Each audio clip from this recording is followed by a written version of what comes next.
வடிவேலு கூட இனி நடிக்கவே மாட்டேன் என நடிகை சோனா தெரிவித்துள்ளார். தமிழில் பூவெல்லாம் உன்வாசம் திரைப்படத்தின் மூலமாக அறிமுகமானவர் நடிகை சோனா. மலையாளம், கன்னடம், தெலுங்கு என பல மொழிகளிலும் நடித்திருந்தார். வடிவேலு, விவேக் போன்ற பல நகைச்சுவை நடிகர்களோடும் துணை கதாபாத்திரத்தில் நடித்துள்ளார். தொடர்ந்து சில சீரியல்களிலும் வலம் வந்தார். இதற்கு பின் சில வருடங்களாக சினிமா மற்றும் சீரியல் என எதிலும் தலை காட்டாமல் இருந்தார். தற்போது ஸ்மோக் என்ற வெப் சீரிஸை இயக்கி தானே நடித்துள்ளார்.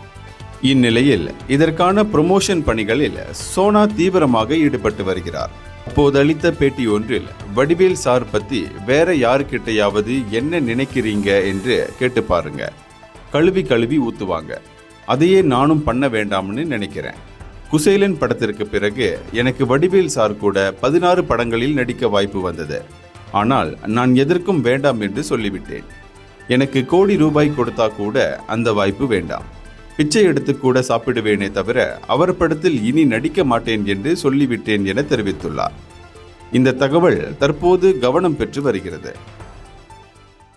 இந்தியர்களின் இதய குரல் மக்களோசை.